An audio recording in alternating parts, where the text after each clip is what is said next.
Welcome to the program. It's a great joy and privilege for me to be with you on this program. இந்த நிகழ்ச்சிக்கு உங்களை அன்போடு கூட வரவேற்கிறேன். இந்த நிகழ்ச்சியில் உங்களோடு இணைந்திருப்பதில் மிகுந்த மகிழ்ச்சி அடைகிறேன். Let's bow our heads in prayer. தலைகளை தாழ்த்தி ஜெபிப்போம். Most gracious Heavenly Father, we thank you for this time. As we come around your word, speak to us through your word. Holy Spirit of our God, reveal to us the truth from your word. In Jesus' precious name, Amen. அன்பின் பரலோக பிதாவே, இந்த வேலைக்காக நன்றி. உம்முடைய வார்த்தையை முன்னிட்டு எங்களோடு பேசியருளும்படியாக ஜெபிக்கிறோம். உம்முடைய நல்ல வார்த்தையை நாங்கள் கற்றுக்கொள்ள எங்களுக்கு உம்முடைய வெளிப்பாடுகளை தரும்படியாக ஜெபிக்கிறோம். இயேசு கிறிஸ்துவின் நாமத்தில் பிதாவே, ஆமென். We're going to look from Psalm 103. Psalm 103 is a pure worship and pure prayer. 103ஆம் சங்கீதத்தை இன்றைக்கு நாம் பார்க்க இருக்கிறோம். இந்த 103ஆம் சங்கீதம் தான் தேவனுக்கு உகந்த ஆராதனையும் துதியுமாய் இருக்கிறது. We see it starts with personal call, bless the Lord, O my soul. And it finishes the same verse, bless the Lord, O my soul. சங்கீதம் 103 1ஆம் வசனம், என் ஆத்துமாவே கர்த்தரை ஸ்தோத்திரி, என் முழு உள்ளமே அவருடைய பரிசுத்த நாமத்தை ஸ்தோத்திரி. You know, it's focused on one person, Yahweh. இந்த வசனம் ஒரே ஒருவரை தான் குறிப்பாய் சொல்லுகிறது, நம்முடைய யாவே தேவனை. The only word used in this entire song. இந்த முழு சங்கீதத்திலும் தேவன் ஒருவரே மையமாய் இருக்கிறார். You know, usually psalms have a heading on what circumstances and what events made them to write this song. ஒவ்வொரு சங்கீத புஸ்தகத்திலும் நாம் பார்க்கும்போது அந்த சங்கீதத்திற்கு ஒரு தலைப்பு கொடுக்கப்பட்டிருக்கும், எந்த சூழ்நிலையில் யாருக்கு அது எழுதப்பட்டது என்று. But there is nothing here. ஆனால் இங்கே அவைகளை குறித்து எதுவுமே இல்லை. That means it applies to you and me today. அப்படி என்றால் இந்த வசனம் உங்களுக்கும் எனக்கும் பொருத்தமாக இருக்கும். We see here no threats, no enemies, no requests, no petitions, no complaints. It's just pure worship. இங்கே நாம் பார்க்கும்போது எதிரிகள் இல்லை, பிரச்சனைகள் இல்லை, போராட்டங்கள் இல்லை, விண்ணப்பங்கள் இல்லை, ஜபக்குறிப்புகள் இல்லை, எதுவுமே இல்லை. இது முழுக்க முழுக்க தேவனை துதிக்கிற ஒரு துதியாய் காணப்படுகிறது. It begins and ends with a personal call for worship. ஆரம்பமும் முடிவும் பார்க்கும்போது தனிப்பட்ட ஒரு அழைப்பை கொடுக்கிறது ஆராதிக்கும்படியாக.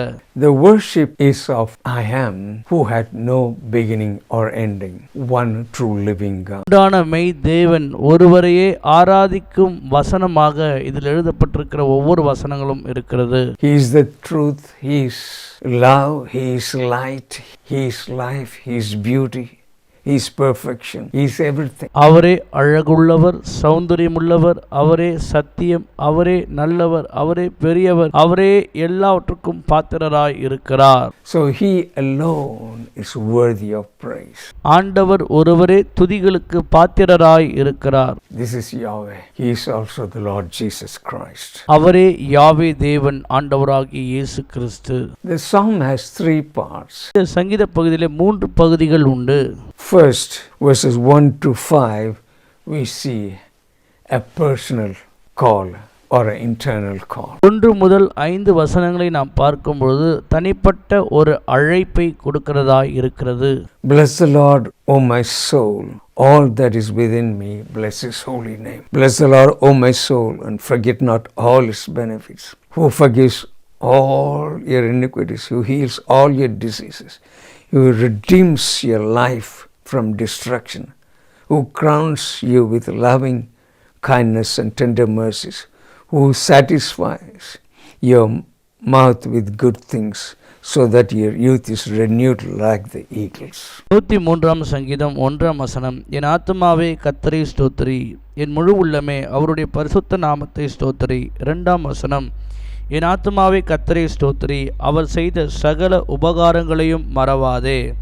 3ஆம் வசனம், அவர் உன் அக்கிரமங்களை எல்லாம் மன்னித்து உன் நோய்களை எல்லாம் குணமாக்கி. 4ஆம் வசனம், உன் பிராணனை அழிவுக்கு விலக்கி மீட்டு உன்னை கிருபையினாலும் இரக்கங்களினாலும் முடிசூட்டி.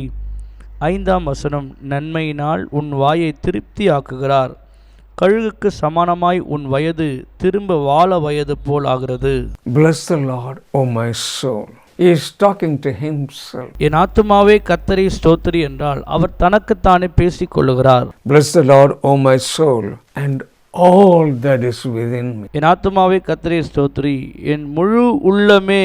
So you cry to the Lord depends upon the knowledge you have of God. நாம் எந்த அளவுக்கு தேவனை அறிந்திருக்கிறோமோ அந்த அளவுக்கு தேவனை சார்ந்து இருப்போம். If you don't have knowledge of God, ஒருவேளை தேவனை குறித்ததான அறிவு நமக்கு இல்லை என்றால், if your life is cluttered with sin and iniquity, you're going to find it very difficult to call on your soul to worship the Lord. நீங்கள் உங்கள் வாழ்க்கையில பாவத்திலும் அக்கிரமத்திலும் சிக்கிக் கொண்டிருப்பீர்கள் என்றால் தேவனை ஆராதிப்பது உங்களால் இயலாத ஒன்றாய் காணப்படும்.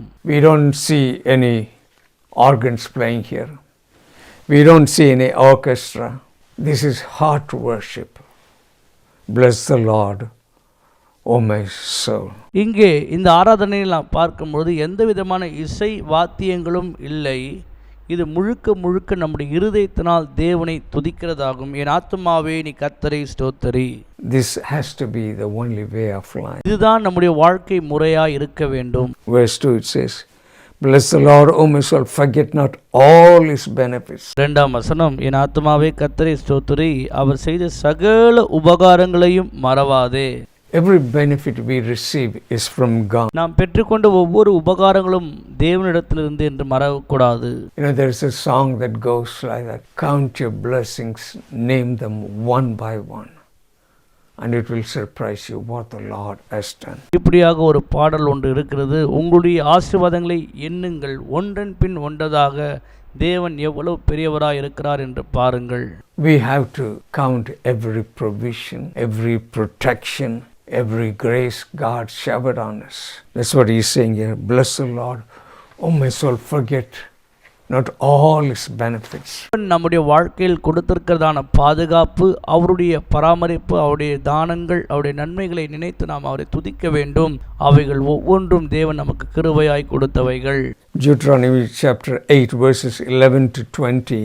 God is warning, don't forget Lord your God. That's what he's saying to the children of Israel. உபாகமத்தின் புத்தகம் 8ஆம் அதிகாரம் 11 முதற்கொண்டு 20ஆம் வசனம் வரைக்கும் தேவனாய் கர்த்தர் இஸ்ரவேல் புத்திரருடன் சொல்லுகிறார், உன் தேவனாய் கர்த்தர் உனக்கு செய்த எல்லா நன்மைகளையும் ஒருபோதும் நீ மறக்க கூடாது என்று. We ought to be a fountain of praise to God. நாம் எப்பொழுதும் தேவனுக்கு துதிக்கும் துதியால் நம்முடைய இருதயம் நிறைந்திருக்க வேண்டும். Can you imagine a home or a marriage or a family that's cataloging God's blessings and in living in constant praise and worship to God? நினைத்து பாருங்கள், ஒரு குடும்பம், திருமண வாழ்க்கை, அதற்குள்ளாக தேவனை இடைவிடாமல் எப்பொழுதும் துதித்து ஆராதித்து கொண்டே இருப்பார்கள் என்றால் எவ்வளவு அற்புதமான வாழ்க்கையாக அது இருக்கும் என்று. If you do that, you will enjoy your life. You know, that's what we read in verse 18. To such as keep his covenant, and to those who remember his commandments to do them. அப்படி செய்வீர்கள் என்றால் உங்களுடைய வாழ்க்கை மிகுந்த மகிழ்ச்சிக்குரியதாக இருக்கும். சங்கீதத்தின் புஸ்தகம் 103 18ஆம் வசனத்தை, அவருடைய உடன்படிக்கை கைக்கொண்டு அவருடைய கட்டளையின்படி செய்ய நினைக்கிறவர்கள் மேலேயே உள்ளது. Because he has forgotten our sins, he remembers them no more. But in turn, he expects us to remember the benefits. அவர் நம்முடைய பாவங்களையும் அக்கிரமங்களையும் விலக்கி போடுகிறார், அவைகளை நினைவு கூறுகிறதில்லை. ஆனால் அவர் செய்த நன்மைகளை நாம் நினைவு கூறுகிறவர்களாய் இருக்க வேண்டும். Here we see a list of benefits we have. Verse 3, who forgives all your iniquities. தேவன் செய்த நன்மைகளின் ஆசீர்வாத பட்டியல் இங்கே 103:3 நாம் பார்க்கிறோம். அவர் உன் அக்கிரமங்களை எல்லாம் மன்னித்து உன் நோய்கள் எல்லாம் குணமாக்கி. Isaiah 43 and verse 25, even I am he who blots out your transgression for my own sake, and I will not remember your sin. தீர்க்கதரிசன புஸ்தகம் 43ஆம் அதிகாரம் 25ஆம் வசனம், நானே உன் மீறுதல்களை என் நிமித்தமாகவே குலைத்து போடுகிறேன், உன் பாவங்களை நினையாமலும் இருப்பேன். This is talking about salvation. இது ரட்சிப்பை குறித்ததாய் பேசுகிறது. You know, it's a good news that God forgives our sins. As a result of God forgiving our sins, we escape hell and enter heaven. ஆண்டவராகிய இயேசு கிறிஸ்து நமக்கு ரட்சிப்பை கட்டளையிட்டிருக்கிறார். அவர் நம்முடைய பாவங்களையும் அக்கிரமங்களையும் மன்னிப்பார் என்றால் நாம் அதிலிருந்து பெரிய நன்மைகளை பெற்றுக்கொள்கிறோம். Who forgives all your iniquities, who heals all your diseases. Verse 4, who redeems your life from destruction, who crowns you with loving kindness and tender mercies. சங்கீதம் 103 மூன்றாம் வசனம். அவர் உன் அக்கிரமங்களை எல்லாம் மன்னித்து உன் நோய்களை எல்லாம் குணமாக்கி. நான்காம் வசனம். உன் பிராணனை அழிவுக்கு விலக்கி மீட்டு உன்னை கிருபையினாலும் இரக்கங்களினாலும் முடிசூட்டி. Redeems, is talking about salvation. ஆத்தும மீட்பு ரட்சிப்புக்கு நேராய் நம்மை நடத்தும். Your redemption is connected to resurrection. What it means is that we will rise from the grave with a glorified body.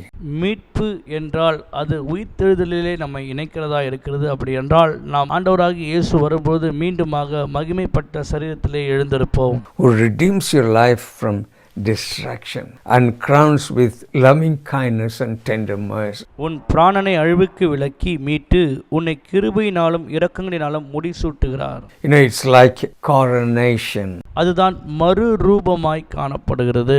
Loving kindness means committed love, a covenant love, unbroken love. கிருபையினாலும் இரக்கங்களினாலும் முடிசூட்டி என்றால் உடன்படிக்கை பண்ணி நம்மை நேசிக்கிறதாகும். His compassion is the action of the covenant love. அவருடைய மனதுருக்கமே நம் மீது அவர் பண்ணின உடன்படிக்கையின் அடையாளமாய் இருக்கிறது. The covenant love describes his relationship and his compassion describes the action of the relationship. உடன்படிக்கை என்று சொல்லும் பொழுது அவருடைய மனதுருக்கத்தின்படி அவர் நம்மை நேசிக்கிறது ஆகும்.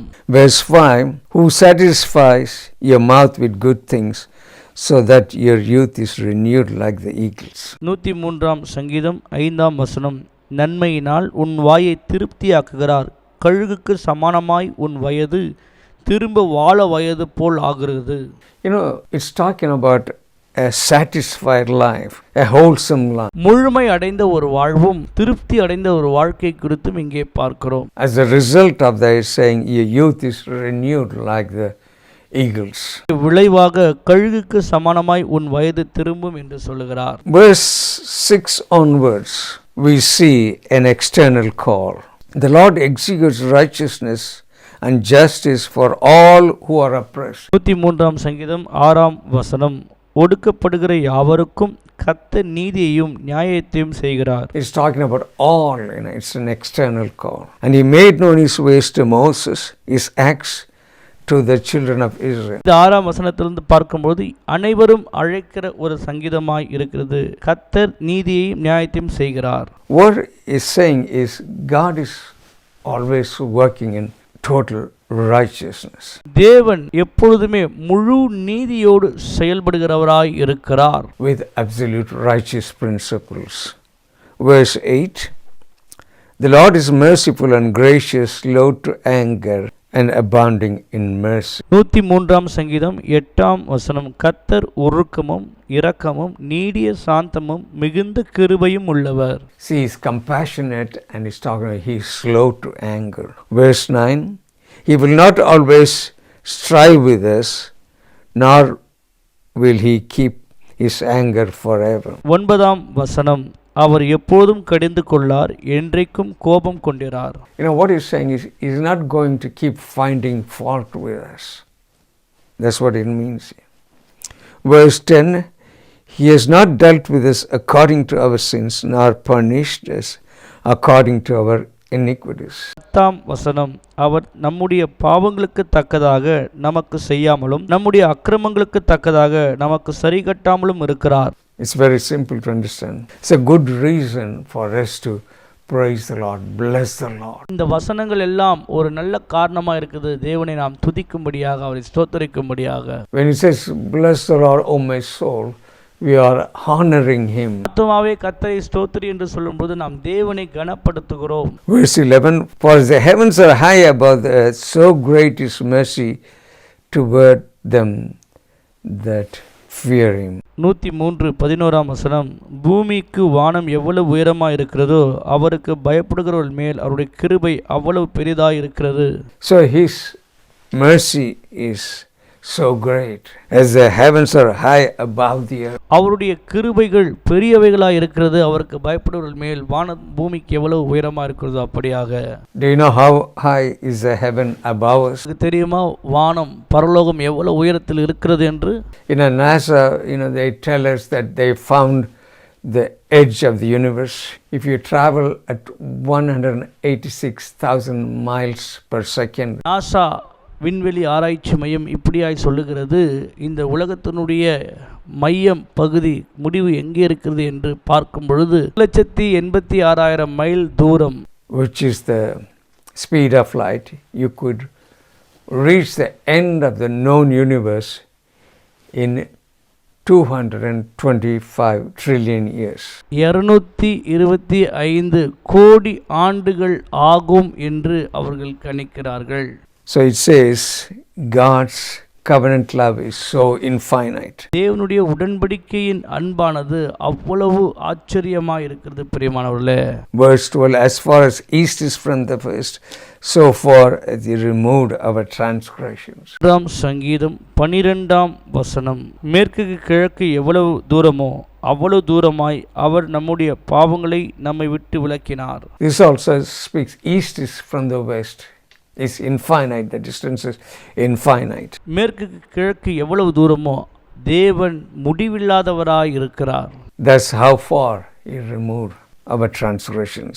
அவ்வளவு தூரமாய் நம்முடைய அக்கிரமங்களை நம்மை விட்டு அவர் நீக்கி இருக்கிறார். Verse 13, as a father pities his children, so the Lord pities those who fear him, for he knows our frame, he remembers that we are dust. 103ஆம் சங்கீதம் 13ஆம் வசனம், தகப்பன் தன் பிள்ளைக்கு இறங்குகிறது போல கர்த்தர் தமக்கு பயந்திருக்கிறவர்களுக்கு இறங்குகிறார். 14ஆம் வசனம், நம்முடைய உருவம் என்ன என்று அவர் அறிவார், நாம் மண் என்று நினைவு கூறுகிறார். He loves us, like this, because he is our father. அவர் நம்மை நேசிக்கிறார் ஏனென்றால் அவர் நம்முடைய தகப்பனாய் இருக்கிறபடினால்.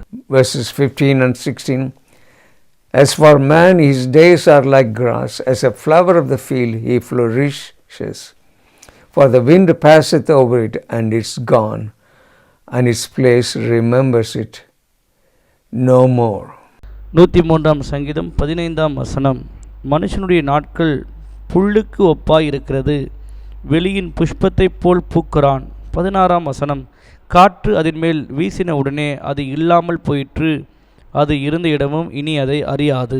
It's talking about that we are so fragile. நாம் அவ்வளவு எளிதாய் உடையக்கூடியவர்களாய் காணப்படுகிறோம். Our days are like grass, that we are gone. நம்முடைய நாட்கள் இந்த பூமியிலே புல்லுக்கு ஒப்பாய் இருக்கிறது. Verse 17, but the mercy of the Lord is from everlasting to everlasting on those who fear him, and his righteousness to children's children. 17ஆம் வசனம், கர்த்தருடைய கிருபையோ அவருக்கு பயந்தவர்கள் மேல், அவருடைய நீதி அவர்கள் பிள்ளைகளுடைய பிள்ளைகள் மேலும் அனாதியாய் என்றென்றைக்கும் உள்ளது. So what is speaking about? He has covenant love from eternity past. அவர் நம் மீது உடன்படிக்கையின் அன்பை நித்திய உடன்படிக்கையாய் ஏற்படுத்தி வைத்திருக்கிறார். He loved us in Christ even before the time we began. God's love is eternal. நாம் பிறப்பதற்கு முன்பதாகவே அவர் நம்மை அறிந்திருக்கிறார். தேவனுடைய அன்பானது நித்தியமாய் இருக்கிறது. To such as keep his covenant, and to those who remember his commandments to do them.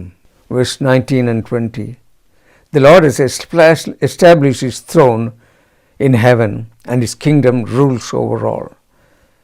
Bless the Lord, you his angels, who excel in strength, who do his word, heeding the voice of his word. 103ஆம் சங்கீதம் 18ஆம் வசனம், அவருடைய உடன்படிக்கையை கைக்கொண்டு அவருடைய கட்டளைகளின்படி செய்ய நினைக்கிறவர்கள் மேலேயே உள்ளது. 19ஆம் வசனம், கர்த்தர் வானங்களில் தமது சிங்காசனத்தை ஸ்தாபித்திருக்கிறார், அவருடைய ராஜரீகம் சர்வத்தையும் ஆளுகிறது. 20ஆம் வசனம், கர்த்தருடைய வார்த்தையை கேட்டு அவருடைய வசனத்தின்படி செய்கிற பலத்த சௌரியவான்களாகிய அவருடைய தூதர்களே அவரை ஸ்தோத்திரியுங்கள். It's talking about four things about the angel. 4 காரியங்களை குறித்து தேவ தூதர்களை சொல்லுகிறார். The angels are his, they are strong, they are obedient, they serve him. Verse 21 and 22. 21-22ஆம் வசனத்தில் நாம் பார்க்கும்போது அவர்கள் மிகவும் வலிமை வாய்ந்தவர்களாய் இருக்கிறார்கள். தேவ தூதர்கள் தேவனுடையவர்களாய் இருக்கிறார்கள். அவர்கள் பணிவிடை செய்கிறார்கள். அவர்கள் தேவனை ஆராதிக்கிறார்கள். Bless the Lord, all ye hosts, you ministers of His, who do His pleasure. Bless the Lord, all His works, in all places of His dominion. 21ஆம் வசனம், கர்த்தருக்கு பிரியமானதை செய்து அவர் பணிவிடைக்காரராய் இருக்கிற அவருடைய சர்வ சேனைகளே அவரை ஸ்தோத்திரியுங்கள். 22ஆம் வசனம், கர்த்தர் ஆளுகிற எவ்விடத்திலும் உள்ள அவருடைய சகல கிரியைகளே அவரை ஸ்தோத்திரியுங்கள். என் ஆத்துமாவே கர்த்தரை ஸ்தோத்திரி. He's talking about all His hosts. What does it mean by that? In Deuteronomy chapter 4 and verse 19, all hosts, of heaven, it speaks about as sun, moon and stars, and literally calling all created universe. சர்வத்தையும் அவர் அழைக்கிறார். உபாகமத்தின் புஸ்தகம் 4:19 பார்க்கும்போது சர்வ சேனைகளும், அப்படி என்றால் சூரியன், சந்திரன், கிரகங்கள், கோள்கள் என்று அனைத்துமே தேவனை துதிக்கும்படியாக இந்த தேவ தூதர்கள் அழைக்கிறார்கள். It's not only the angels who bless the Lord, all His hosts, everything, all the creation. தூதர்கள் மாத்திரமல்ல, தேவனால் சிருஷ்டிக்கப்பட்ட அனைத்து சிருஷ்டிகளும் தேவனை துதிக்கிறது. So we looked at it. The praise was first personal, internal. Then we looked at it that it was external. முன்பதாக நாம் பார்த்தோம், முதலாம் அழைப்பு தனக்குள்ளான அழைப்பு, இரண்டாம் அழைப்பு புறம்பான ஒரு அழைப்பு. Then we see it's become universal call. Verse 19 onwards, it's universal. It's talking about angels, it's talking about hosts of heaven, and it ends back where it started. Bless the Lord, O my soul. கடைசியாக மூன்றாவது அழைப்பு சர்வ லோகத்திற்கான ஒரு அழைப்பாய் காணப்படுகிறது. அதிலே தேவ தூதர்கள் சிருஷ்டிக்கப்பட்ட அனைத்து சிருஷ்டிகளையும் தேவன் துதிக்கிறதை குறித்து நாம் இங்கே பார்க்கிறோம். என் ஆத்துமாவே கர்த்தரை ஸ்தோத்திரி. It started with bless the Lord, O my soul, and finished with bless the Lord, O my soul. இந்த அதிகாரம் ஆரம்பிக்கும் பொழுது என் ஆத்துமாவே கர்த்தரை ஸ்தோத்திரி என்று ஆரம்பிக்கப்பட்டது. முடிக்கும் பொழுதும் என் ஆத்துமாவே கர்த்தரை ஸ்தோத்திரி என்று முடிக்கப்படுகிறது. We cannot forget the benefits God has done for us. He listed only few of them. Salvation was the first. செய்த சகல உபகாரங்களை நம்முடைய வாழ்க்கையிலே ஒருபோதும் மறக்கவே முடியாது பிரியமானவர்களே. அதிலே பிரதானமான தேவன் கொடுத்த ரட்சிப்பாகும். We need to honor God in our life. நம்முடைய வாழ்க்கையில் தேவனை நாம் கனப்படுத்த வேண்டும். Shall we bow our head? நாம் தலைகளை தாழ்த்தி ஜெபிப்போம். Most gracious Heavenly Father, we thank you and we praise you. Thank you for sending your Son for us to die on the cross for us. Thank you for all the benefits we have through the death and resurrection of the Lord Jesus Christ. அன்பின் பரலோக பிதாவே, உம்முடைய குமாரனாகிய இயேசு கிறிஸ்துவுக்காக நன்றி. எங்களுக்காக நீர் கொடுத்த எல்லா நன்மைகளுக்காக உமக்கு ஸ்தோத்திரம். தேவனே, ஆண்டவராகிய இயேசு கிறிஸ்து எங்களுக்காக மரித்து மூன்றாம் நாளே உயிர்த்தெழுந்தாரே, அதை துதிக்கிறோம். That you don't remember our iniquities. You heal all our diseases.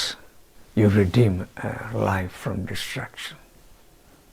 Thank you for sending your Son, Jesus. Lord, I pray that you will bless and meet every need. In Jesus' precious name. Amen. தேவனே, நீர் எங்களுடைய பாவங்களையும் அக்கிரமங்களையும் ஒருபோதும் நினைவு கூறாமல் இருக்கிறதுக்காக உமக்கு ஸ்தோத்திரம். உம்முடைய குமாரனாகிய இயேசு கிறிஸ்துவை எங்களுக்காக இந்த பூமிக்கு அனுப்பியதற்காக உமக்கு நன்றி செலுத்துகிறோம். ஆண்டவரே, உம்முடைய ஜனங்களுடைய வாழ்க்கையில் காணப்படுகிற அனைத்து தேவைகளையும் சந்திக்கும்படியாக ஜெபிக்கிறோம். இயேசு கிறிஸ்துவின் நாமத்தில் ஜெபிக்கிறோம் பிதாவே, ஆமென். The Lord bless you and keep you. May God's peace and His presence be with you. கர்த்தர் உங்களை ஆசீர்வதித்து காக்க கடவர். தேவனுடைய சமாதானமும் பிரசன்னமும் உங்களோடு கூட தங்கியிருப்பதாக.